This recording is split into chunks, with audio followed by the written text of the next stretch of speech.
नमस्कार विद्यार्थी मित्रांनो, मी विपुल वाघमोडे तुमच्या सगळ्यांचं स्वागत करतोय ज्ञानदीप अकॅडमीच्या आपल्या YouTube प्लॅटफॉर्मवर। मित्रांनो, हिस्ट्री ऑप्शनल संदर्भात आपण PYQ ची चर्चा करतोय। आज आपण एका अशा क्वेश्चन संदर्भात चर्चा करणार आहोत जो क्वेश्चन खरं तर ऑप्शनल मध्ये पेपर 1 मध्ये वारंवार विचारला जाऊ शकतो। हा क्वेश्चन मेडिवल हिस्ट्रीचा क्वेश्चन आहे किंवा हा घटक जो आहे तो मध्ययुगीन भारताचा घटक आहे। यामध्ये एक हमखास क्वेश्चन असतो तो म्हणजे खिलजी। आता खिलजी घराण्यानं जे काही केलं म्हणजे खऱ्या अर्थानं खिलजी घराण्यानं गुलाम वंशाला संपवलेलं आहे आणि साहजिक आहे की खिलजीनं ज्यावेळेस गुलामांना संपवलं किंवा गुलाम वंशाचा शेवटचा राजा त्याचं नाव आहे बलबन, या बलबनला ज्यावेळेस त्यानं संपवलं आणि खिलजी वंशाची स्थापना ज्यावेळेस खिलजीनं सुरुवात केली होती, आपण लक्षात घेऊया की याच अनुषंगानं खिलजी आणि गुलाम वंश यांच्यामध्ये नेमका काय फरक होता, कोणकोणत्या पद्धतीने प्रशासकीय व्यवस्था बदलल्या गेल्या आणि का बरं इतिहासामध्ये खिलजींची व्यवस्था किंवा खिलजी यानं जी व्यवस्था सुरू केली होती तिला खिलजी क्रांती असं का म्हणलं जातं, याच्या संदर्भात आजच्या सेशनमध्ये आपण चर्चा करणार आहोत। क्वेश्चन कसा आहे हे थोडक्यात पहिले समजून घ्या। हिस्ट्री ऑप्शनल मध्ये हमेशा खिलजी क्रांती या अनुषंगाने क्वेश्चन तुम्हाला पाहायला मिळतो। सोपा क्वेश्चन असतो परंतु याचं उत्तर कसं डिझाइन केलं पाहिजे याच्या संदर्भात आपण आज चर्चा करणार आहोत। ओके, चलो अगदी वेळ न दवडता आपण या सेशनला सुरुवात करूया। पुन्हा एकदा ज्ञानदीप अकॅडमीच्या या YouTube प्लॅटफॉर्मवर मी सगळ्यांचं स्वागत करतोय। सगळ्यांनी सेशनला शेवटपर्यंत अटेंड करायचंय। प्रश्न अशा स्वरूपाचा विचारला जाऊ शकतो किंवा विचारला गेलेला आहे। बघा, प्रश्न आहे गुलाम वंशाविरुद्ध खिलजीने केलेला उठाव म्हणजे खिलजी क्रांती होय। उदाहरण स्पष्ट करा। उदाहरण देऊन ह्या गोष्टीला तुम्हाला काय करायचंय तर स्पष्ट करायचं आहे, हे लक्षात ठेवणं गरजेचं आहे। तुम्हाला सगळ्यांना माहिती असेल मित्रांनो की ज्यावेळेस गुलाम वंशाचा विचार आपण ज्यावेळेस करतो, ओके, बघा गुलाम वंशामध्ये बरेच शासक होऊन गेले। गुलाम वंशाचा शेवटचा शासक जो होता बघा त्याचं नाव आहे बलबन। ओके, नाव प्रत्येकाने ऐकलं असेल। गुलाम वंशाचा शेवटचा शासक जो होता त्याचं नाव आहे बलबन। हा जो बलबन होता हा थोडासा वंशभेदी होता किंवा एक प्रकारे वंशवादी होता असं म्हटलं तरी चालेल। म्हणजे थोडक्यात तो स्वतःला उच्च प्रतीचा मुस्लिम असल्याचं प्रतीत करून दाखवत होता। दुसरीकडे त्यानं स्वतःला सुलतान ही उपाधी लावली होती। कुणी? बलबनने। ओके, त्यानं स्वतःला सुलतान ही उपाधी पण धारण केलेली आहे। आणि सुलतान म्हणजेच काय तर त्यानं दिल्ली अल्लाह ही उपाधी धारण केली। म्हणजे सुलतान म्हणजे खऱ्या अर्थानं ईश्वराचा जमिनीवरचा अवतार होय। अशा पद्धतीनं स्वतःचं दैवीकरण करण्याचा प्रयत्न बलबनने केलेला होता। बरेचसे राजपाट किंवा आपण त्याला म्हणूया की राज दरबारामध्ये ज्या काही एटिकेट्स आहेत ह्या सगळ्या एटिकेट्स त्यानं सुरू केल्या होत्या। नक्कीच त्यानं वेगवेगळ्या विभागांची स्थापनाही केली होती। त्यानं जे प्रशासकीय व्यवस्था एस्टॅब्लिश केल्या होत्या पुढे येणाऱ्या सगळ्या वेगवेगळ्या वंशानं तीच व्यवस्था पुढे फॉलो केली होती असं आपण म्हणलं तरी चालेल। परंतु बलबनच्या शासन कालखंडामध्ये वायव्येकडे एक सरदार होता आणि त्या सरदाराचं नाव आहे तो म्हणजे खिलजी। ओके, याचाच वायव्य प्रांतामध्ये एक सरदार होता, ओके, खिलजी। आता हे जे खिलजी होते हे मूळचे अफगाणी होते। खिलजी कुठला होता? अफगाणचा होता। आणि विशेष म्हणजे बलबनच्या प्रशासनामध्ये जेवढे मुस्लिम्स होते हे मुस्लिम्स अलवारी किंवा तुर्की मुस्लिम होते। म्हणजेच खरं तर त्यावेळेस तुर्की मुस्लिमांना एक प्रकारे उच्च प्रतीचा दर्जा होता आणि अफगाणी मुस्लिम असतील किंवा भारतीय मुस्लिम असतील यांना तुच्छ प्रकारे ते वागणूक देत असायचे। त्यामुळे प्रशासनामध्ये कोणत्याही प्रकारे अशा पद्धतीचे लोक या ठिकाणी नव्हती। सरदार एक सैन्य सरदार म्हणून वायव्येकडे खिलजी हा एक सरदार होता आणि खिलजीच्या खरं तर अनुषंगाने जर विचार केला तर याला एक प्रकारे आपण म्हणूया की खिलजीची महत्त्वाकांक्षा प्रचंड मोठी होती आणि खिलजीनं बलबनची सत्ता उद्ध्वस्त करण्याचा प्रयत्न वारंवार केला होता। या प्रयत्नामध्ये खिलजी जो होता तो काय करत होता तर सगळ्या इतर सरदारांचं गठबंधन बलबनच्या विरोधात करत असायचा आणि एक प्रकारे उठाव म्हणजे वायव्येकडे काही उठाव तो बलबनच्या विरोधात करू लागला होता आणि फायनली त्यानं बलबनचा पराभव केला। ओके, आणि हा जो खिलजी आहे त्यानं दिल्लीची गादी बळकावली आणि भारताच्या गादीवर खिलजी राजवंश जो आहे तो सुरू झाला. खिलजीनं बऱ्याचशा गोष्टी बदलवल्या. म्हणजे त्याच्यानंतर आलेला जो अल्लाउद्दीन खिलजी आहे, ओके, लक्षात घ्या. सो आपण म्हणूया की खिलजीच्या बाबतीत जर विचार जर केला तर या ठिकाणी एक लक्षात घ्या, एक महत्त्वाचा एक तुम्हाला सिनॅरिओ सांगतो. म्हणजे ठीक आहे बघा, तर यामध्ये खिलजींच्या बाबतीत जर विचार जर केला ना तर बघा, जलालुद्दीन खिलजी जो होता, ओके, जलालुद्दीन खिलजी बघा, बलबन जो आहे, बलबन हा गुलाम वंशाचा शेवटचा शासक आहे. कोणत्या वंशाचा शेवटचा शासक आहे?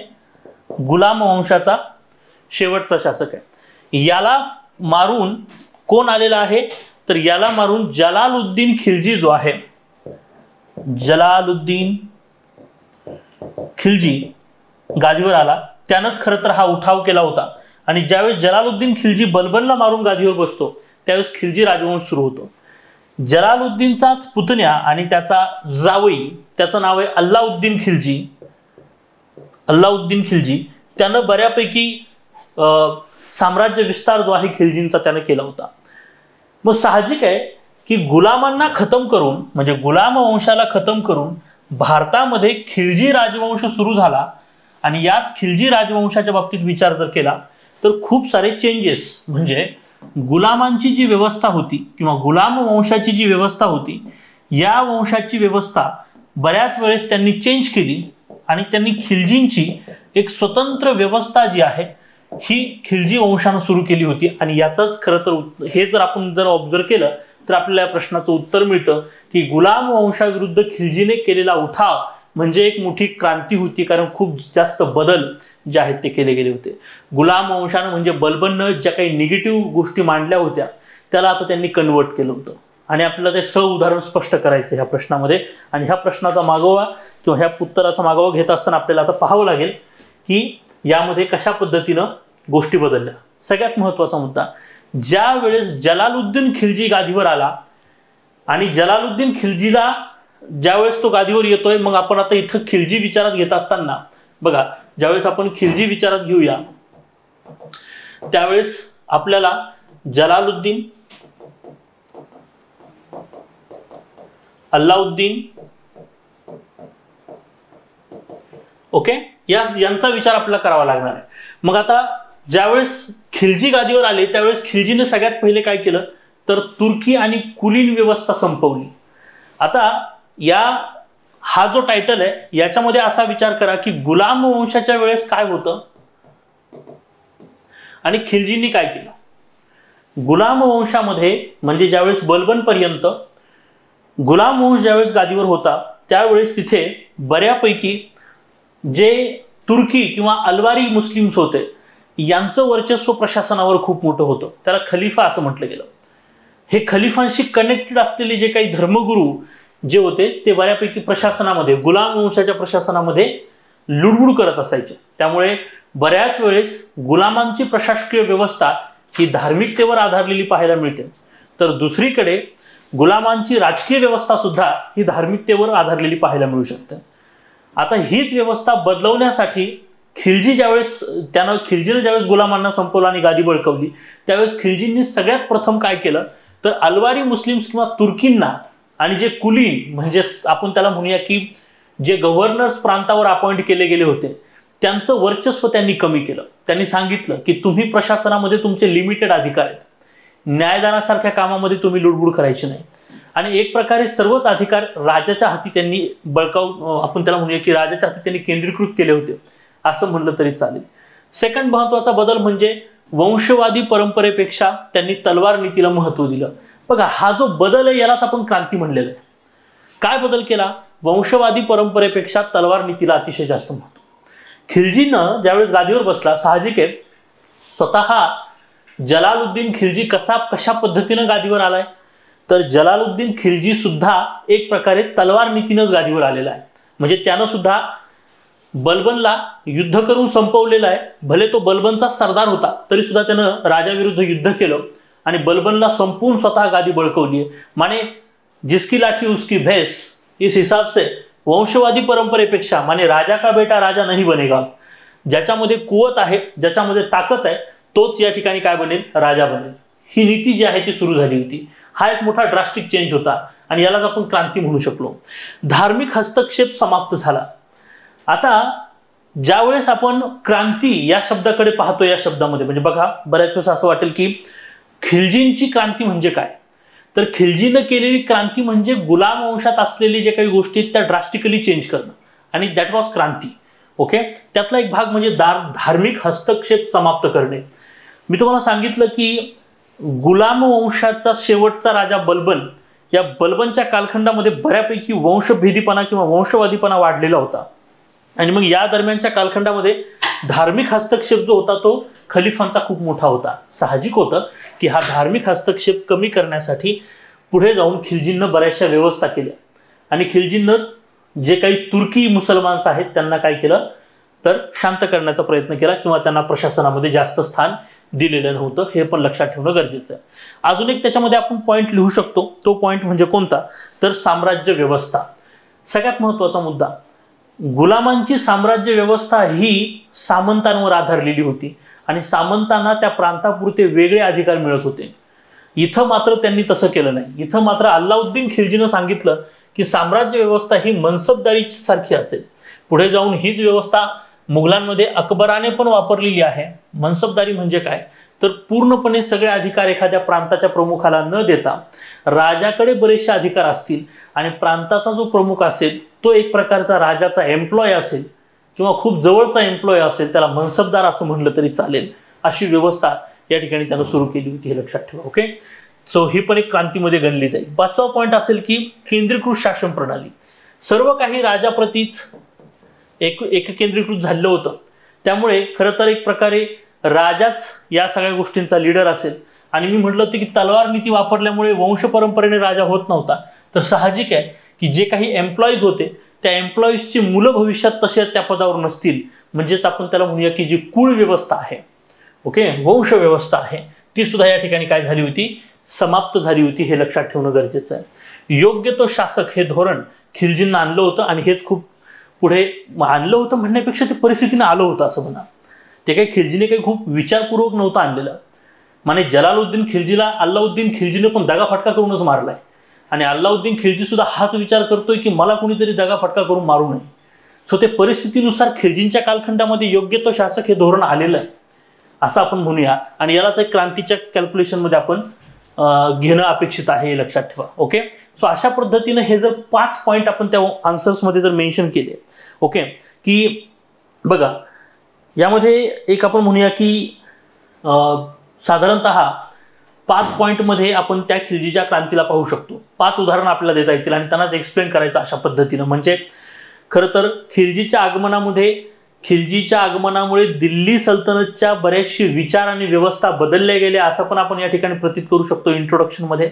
ओके, आणि नंतर सांगू शकतो की निम्न स्तरातील मुस्लिम जे आहेत, ओके, या खिलजी सरदारांकडून, म्हणजे खिलजी सरदार कोण होते तर बलबनच्या कालखंडातील निम्न स्तरातील म्हणजे खालच्या स्तरातील मुस्लिम्स होते, आणि त्यांनीच हा मोठा उठाव केला होता. म्हणून एक प्रकारे खालच्या मुस्लिमांनी उच्च मुस्लिमांविरुद्ध केलेला उठाव म्हणजे खिलजींचा उठाव असं म्हणलं जातं, आणि भविष्यात त्याच्यातून खूप मोठे बदल झाले, आणि दॅट वॉज क्रांती. हेच या प्रश्नाचं उत्तर आपल्या या ठिकाणी बनू शकतं. आपल्याला या ठिकाणी माहिती असणं आवश्यक आहे. तर हा पर्स्पेक्टिव्ह आणि हा अँगल हमेशा लक्षात ठेवा.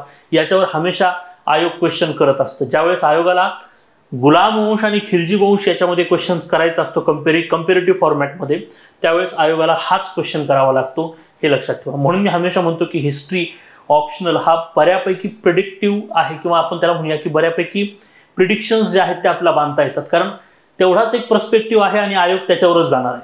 त्याच्या व्यतिरिक्त आयोग जाऊ शकणार नाही, हे लक्षात ठेवा. ओके, सो अशा पद्धतीने आपल्याला ह्या ठिकाणी आजचा पॉईंट जो आहे तो आपण पाहू शकलो. मित्रांनो, हिस्ट्री ऑप्शनलच्या बॅच संदर्भात बरेच विद्यार्थी माझ्याकडे विचारणा करतायत. त्या संदर्भात एक माहिती सगळ्यांना देतोय की हिस्ट्री ऑप्शनलची जी नवीन बॅच आहे, जुनी बॅच जी आहे ती संपलेली आहे, आणि नवीन बॅच जी आहे हिस्ट्री ऑप्शनलची, ह्या नवीन बॅचमध्ये म्हणजे विशेष करून ती मराठी माध्यमातील बॅच आहे, मराठी मीडियम मधली, आणि ती ऑनलाईन आणि ऑफलाईन दोन्ही स्वरूपात असते. ओके, सो ही जी बॅच आहे, ओके, ही बॅच तुमची 18 जुलैला आपण स्टार्ट करत आहोत. कधी स्टार्ट करत आहोत? 18 जुलैला. वेळ जी असणार आहे ती दुपारी 3 वाजता. ओके, ही याची वेळ असणार आहे, हे लक्षात ठेवा. आणि साधारणतः हा प्रोग्राम जो आहे तो 150 दिवसांचा प्रोग्राम असणार आहे, हे लक्षात घेणं गरजेचं आहे. ओके, हिस्ट्री ऑप्शनल थोडासा इतर ऑप्शनलपेक्षा जर असा वास्ट असतो, तर आपल्याला त्याला लेक्चर्स पण जास्त लागतात. तर साधारणतः 150 लेक्चर्स म्हणजे 150 दिवस ते साधारणतः 180 दिवसांचा हा कार्यक्रम जो आहे तो या ठिकाणी डिझाईन केलेला असतो, ज्याच्यामध्ये संपूर्ण अभ्यासक्रम म्हणजे पेपर 1 असेल आणि पेपर 2 असेल. म्हणजे पेपर 1 मधला प्राचीनचा भाग असेल, मध्ययुगीनचा भाग असेल आणि नकाशा असेल किंवा मॅप असतील, ह्या सगळ्याच गोष्टी याच्यामध्ये कव्हर केल्या जातील. पेपर 2 मधला मॉडर्नचा पार्ट असेल आणि वर्ल्डचा पार्ट असेल, या गोष्टी सुद्धा तुमच्या कव्हर केल्या जाणार आहेत, हे लक्षात ठेवा. सोबतच या ठिकाणी तुम्हाला शंका निरसन सत्र सुद्धा अरेंज केले जाणार आहेत, मेंटोरिंग सेशन सुद्धा त्यामध्ये असणार आहेत, हे सुद्धा लक्षात ठेवायचे. आणि सगळ्यात इफेक्टिव्ह भाग म्हणजे आपण आन्सर रायटिंग प्रोग्राम याच्यामध्ये करत आहोत. म्हणजे एखादा घटक शिकून झाल्याच्या नंतर किंवा एखादा पोर्शन शिकून झाल्याच्या नंतर त्याच्यावर आतापर्यंत आयोगाने वेगवेगळ्या वर्षी कशा स्वरूपाचे क्वेश्चन्स विचारलेले आहेत हे पण आपण या ठिकाणी पाहतोय. म्हणजे थोडक्यात सांगायचं तर पेपर 1 मध्ये सेक्शन ए जो आहे, या सेक्शन ए ला आपण अभ्यासल्याच्या नंतर आपण ज्यावेळेस सेक्शन बी अभ्यासत असतो त्यावेळेस सेक्शन ए वरचे किमान 5 वर्षाचे पेपर्स जे आहेत मी तुम्हाला स्वतः या ठिकाणी डिकोड करून देणार आहे. त्यामुळे तुम्हाला बऱ्यापैकी आयोगाची उत्तर सुद्धा माहिती असणार आहेत, हे लक्षात ठेवा, किंवा एक आयडियल आन्सर्स तुमच्याकडे असणार आहेत, हे सुद्धा लक्षात ठेवा. नोट्स ज्या आहेत त्या PDF स्वरूपातल्या सुद्धा तुम्हाला मिळणार आहेत. ऑनलाईन असेल तर, ऑफलाईन असेल तर तुम्हाला नोट्स सुद्धा हार्ड स्वरूपात मिळणार आहेत. दुसरा महत्त्वाचा मुद्दा म्हणजे लेक्चर अशा स्वरूपाचे असतात की ज्यामध्ये तुम्ही स्वतः तुमच्या नोट्स प्रिपेअर करू शकता. हिस्ट्री ऑप्शनलचं सगळ्यात मोठं गमक किंवा हिस्ट्री ऑप्शनलमध्ये यश मिळवण्याचा सगळ्यात एक मोठा की पॉईंट हाच आहे की हिस्ट्री ऑप्शनल हा अपडेटेड सब्जेक्ट नसतो. हिस्ट्री हा सब्जेक्टच अपडेटेड नाहीये. त्यामुळे इतिहासामध्ये असं आहे की एकदा व्यवस्थित समजून घ्या, त्याच्या नोट्स चांगल्या प्रिपेअर करा आणि वारंवार रिवाइज करा आणि आन्सर रायटिंग प्रॅक्टिस करा. इनफ. इतर ऑप्शनलमध्ये होतं काय, इतर ऑप्शनलमध्ये तुम्हाला करंट अपडेट खूप जास्त करावं लागतं वारंवार. दरवर्षी तुम्हाला करंट अपडेट असावं लागतं. हिस्ट्रीच्या बाबतीत तसं नाहीये. एकदा का हिस्ट्री समजला की समजला आणि त्याचे पर्स्पेक्टिव्ह एकदा समजले, सगळे अँगल्स की कळाले, आणि त्याच्यानंतर तुम्हाला फक्त उत्तर लिखाणाची चांगली तयारी करावी लागते. त्यामुळे ज्यावेळेस इतर ऑप्शनलचा विद्यार्थी करंट अपडेट करत असतो त्यावेळेस हिस्ट्री ऑप्शनलचा विद्यार्थी उत्तर लिखाणाची तयारी करत असतो. एक पाऊल तो नक्कीच पुढे असतो, हे लक्षात ठेवणं गरजेचं आहे. त्यामुळे हिस्ट्री ऑप्शनलचा विचार सगळ्यांनी करायला काही हरकत नाहीये. आणि हिस्ट्री ऑप्शनल संदर्भात अधिक माहितीसाठी तुम्ही या ठिकाणी मला संपर्क जो आहे तो करू शकता. बघा 7620621778 या नंबरला तुम्ही मला कॉन्टॅक्ट करण्यास काही हरकत नाही. ओके. किंवा व्हॉट्सअपला सुद्धा तुम्ही मला कॉन्टॅक्ट करू शकता, अदर तुम्ही मला कॉलही करू शकता. ठीक आहे. आजचं सेशन तुम्हाला कसं वाटलं? खिलजी क्रांतीविषयी आज आपण चर्चा केलेली आहे, हे मला कमेंट बॉक्समध्ये नक्की सांगा. सेशन आवडलं असेल तर लाईक करा आणि जास्तीत जास्त विद्यार्थ्यांपर्यंत ह्या सेशनला शेअर करा. मित्रांनो, हा क्वेश्चन फक्त ऑप्शनलच नाही तर बऱ्याच वेळेस ऑप्शनलचे क्वेश्चन्स हे GS मध्ये सुद्धा रिफ्लेक्ट होत असतात. त्यामुळे प्रत्येकासाठीच हा प्रश्न जो आहे तो अतिशय महत्त्वाचा आहे. Thank you so much.